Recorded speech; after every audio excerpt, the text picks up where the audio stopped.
نحمده ونصلي ونسلم على رسوله الكريم أما بعد فأعوذ بالله من الشيطان الرجيم بسم الله الرحمن الرحيم طاسيم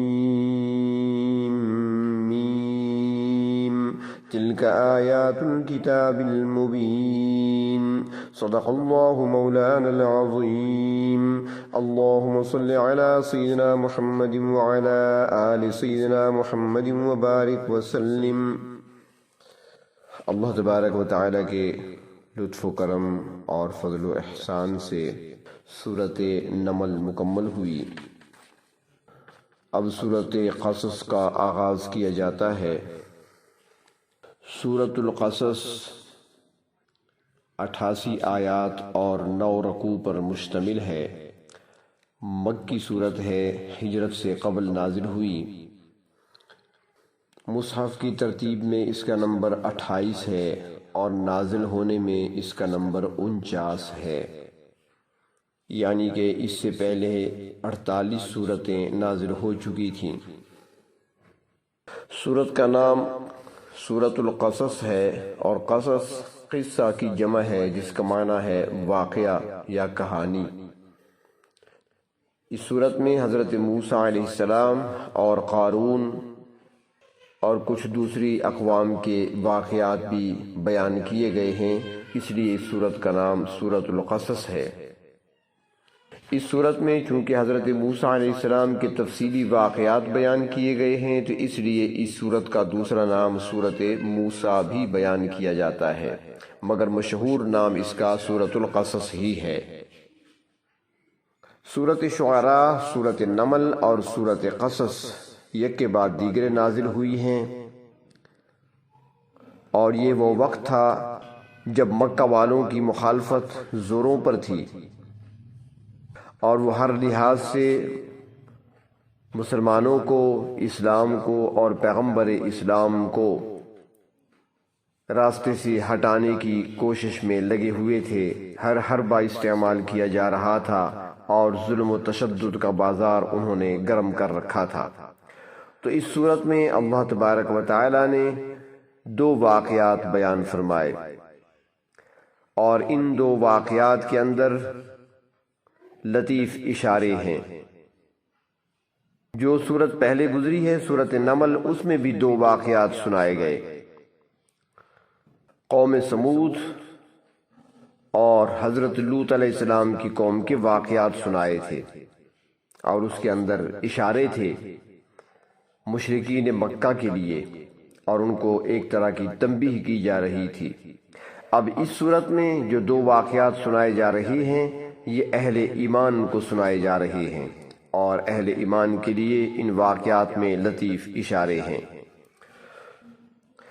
پہلا واقعہ بنی اسرائیل کا ہے کہ فرعون نے ان کو تیسرے درجے کا شہری بنا کر رکھا ہوا تھا، ان کے بیٹوں کو قتل کر دیتا، اور وہ مجبور ایسے تھے کہ اپنی جان بچانے کے لیے آواز بھی نہیں اٹھا سکتے تھے، مگر اللہ تبارک و تعالی کا فیصلہ ہوا کہ وہ دنیا میں ابھریں۔ چنانچہ فرعون کو اس کے لشکر سمیت غرق کر دیا گیا اور بنی اسرائیل کو زمین کا وارث بنا دیا۔ اس میں اہل ایمان کے لیے یہ اشارہ ہے کہ وہ قریش کی چیرہ دستیوں پر صبر کریں، ان کے مظالم پر صبر سے کام لیں۔ ایک دن آئے گا کہ اللہ تبارک و تعالی انہیں غلبہ عطا فرمائیں گے اور ان کے مخالفین اور دشمن تباہ و برباد ہوں گے۔ حضرت موسیٰ علیہ السلام کا واقعہ ذرا تفصیل سے یہاں بیان کیا گیا ہے۔ حضرت موسیٰ علیہ السلام کے واقعات مختلف صورتوں میں مختلف انداز سے اور مختلف پہلوؤں سے بیان کیے گئے ہیں۔ مثال کے طور پر سورۃ کہف میں حضرت موسیٰ علیہ السلام کا واقعہ بیان ہوا تو وہاں حضرت خضر علیہ السلام کے ساتھ ان کے سفر کے واقعے کو بیان کیا۔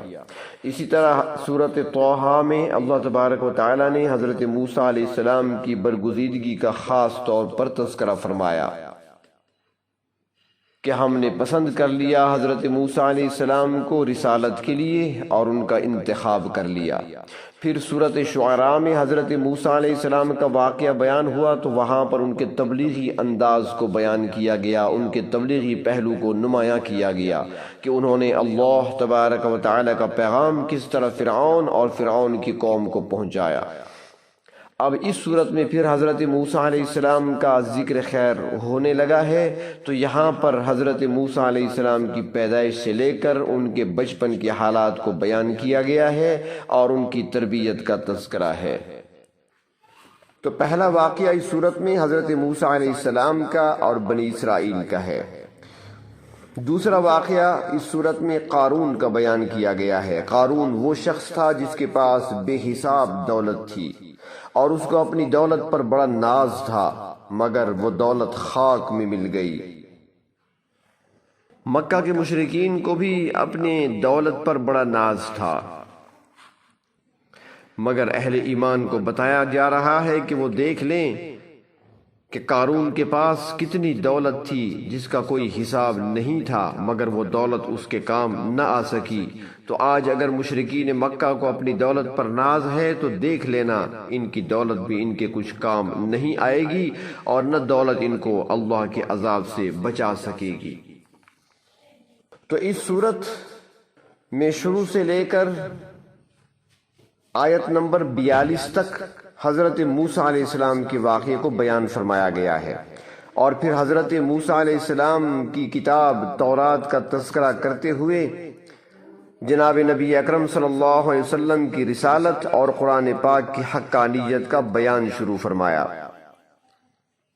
حضرت موسیٰ علیہ السلام کے واقعہ کی تفصیلات کو نبی اکرم صلی اللہ علیہ وسلم کی نبوت کی ایک دلیل قرار دیا ہے، کیونکہ آپ صلی اللہ علیہ وسلم امی تھے اور یہ امی ہونا آپ کا اعزاز ہے۔ دنیا میں کسی کے آپ شاگرد نہیں بنے، نہ ہی آپ نے کسی سے علم حاصل کیا ہے، نہ آپ نے تاریخ پڑھی ہے اور نہ ہی آپ نے کسی سے جغرافیہ کا علم حاصل کیا، مگر اپنے سے قبل پرانی تاریخ کے واقعات کو تفصیل کے ساتھ من و عن سنا رہے ہیں۔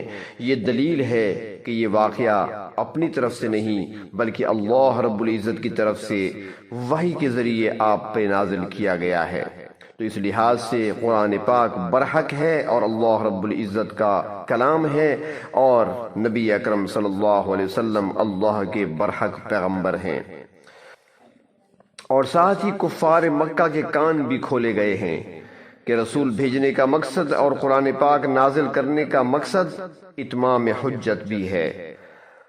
اگر قرآن حکیم نازل کیے بغیر اور اپنے پیغمبر کو بھیجے بغیر کفار کو پکڑ لیا جاتا تو پھر ان کے پاس اپنی مظلومیت کا اظہار کرنے کے لیے عذر ہوتا، اور پھر وہ کہہ سکتے تھے کہ ہمیں تو سمجھانے کے لیے کوئی آیا ہی نہیں، ہمیں کسی نے بتایا ہی نہیں، لہٰذا اب ان کا عذر باقی نہیں رہا۔ اور ساتھ ہی یہ بھی بتایا کہ قیامت کے دن کافروں سے 2 سوال ہوں گے، اور وہ ایسے سوال کہ ان کا جواب ان سے بن نہ پڑے گا اور وہ لاجواب ہو جائیں گے۔ اور پھر کفار کے بالمقابل اہل ایمان کا تذکرہ بھی اس صورت میں کیا گیا ہے اور بتایا گیا ہے کہ کامیابی کا راستہ ایمان اور عمل صالح کا راستہ ہے۔ اہل ایمان ہی اللہ کے پسندیدہ بندے ہیں اور پسند کرنے کا اللہ کو اختیار ہے، مگر جن بندوں کو اللہ تبارک و تعالی چن لیتے ہیں، جن کا انتخاب کر لیتے ہیں، جنہیں برگزیدہ بنا دیتے ہیں، ان کا خدائی میں کوئی حصہ نہیں ہوتا۔ مقام حمد صرف اللہ تبارک و تعالی ہی کے لیے ہے۔ اور پھر آخرت کی ضرورت کا بیان بھی ہوا اور کچھ اس کا حال بھی بیان کیا گیا ہے، اور کمزور نادار مسلمانوں کو خوشخبری سنائی گئی ہے کہ تھوڑا صبر کر لیں، ظفر مندی قریب ہے، فتح قریب ہے، اور اس کی دلیل دیتے ہوئے قارون کا واقعہ بھی سنایا گیا، اور سورت کے آخر میں کچھ نصیحتیں بھی فرمائیں اور توحید پر مضبوط رہنے کا حکم دے کر سورت کو مکمل کیا گیا۔ اس سورت مبارکہ کی ابتدا بھی حروف مقطعات سے کی گئی ہے، طاسیم میم۔ مفسرین اکرام فرماتی ہیں کہ یہ حروف اس سورت کا نام ہیں، اور بعض حضرات فرماتی ہیں کہ ان میں سے ہر حرف کا اشارہ اللہ تبارک و تعالیٰ کے کسی اسم پاک کی طرف ہے، جیسے طا سے طیب اور سین سے سمیع اور میم سے مجید مراد ہے۔ اور بعض دوسرے مفسرین حضرات فرماتے ہیں کہ طا سے مراد طہارت ہے، جس میں ظاہری اور باطنی ہر قسم کی طہارت آتی ہے۔ طہارت بمانی پاکیزگی، باطنی طور پر نفس اور قلب کی طہارت مراد ہے کہ انسان کا عقیدہ پاک ہو، عمل اور اخلاق پاک ہو، اور ظاہری طہارت میں جسم، لباس اور خوراک کی طہارت اور پاکیزگی مطلوب ہے۔ طہارت اور پاکیزگی اسلام کے بنیادی اصولوں میں سے ایک اصول ہے، اس لیے حدیث شریف میں فرمایا گیا کہ الطہور شطر الایمان، یعنی طہارت، پاکیزگی نصف ایمان ہے۔ بعض مفسرین حضرات یہ بھی فرماتی ہیں کہ یہاں پر سین سے مراد اسرار الہی ہیں، جن کا تعلق بندوں کو مکلف بنانے سے ہے، اور پھر ساتھ فرماتی ہیں کہ میم کا اشارہ اللہ تبارک و تعالیٰ کی منت اور اس کے احسان کی طرف ہے۔ منت کے معنی احسان، کہ اللہ رب العزت نے اپنی مخلوق پر عام طور پر اور اہل ایمان پر بالخصوص بے شمار احسانات فرمائے ہیں۔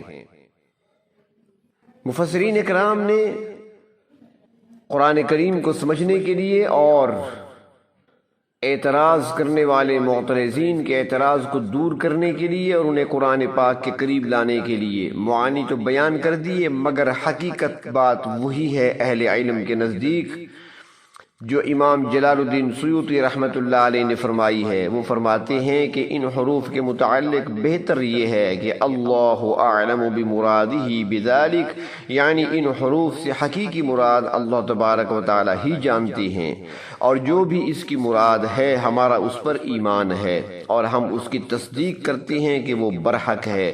جو کچھ اللہ نے نازل فرمایا، جو کچھ اللہ نے ارشاد فرمایا، ہمارا اس پر ایمان ہے۔ جو نازل ہوا وہ برحق ہے، اس سے کیا مراد ہے وہ اللہ تبارک و تعالی ہی بہتر جانتے ہیں۔ اللہ تبارک و تعالی قرآن حکیم کو سمجھنے اور سمجھنے کے بعد اس پر عمل کرنے کی توفیق عطا فرمائے۔ آج کے درس میں مختصر طور پہ سورۃ القصص کا تعارف کرا دیا گیا، انشاءاللہ کل سے باقاعدہ آغاز ہوگا۔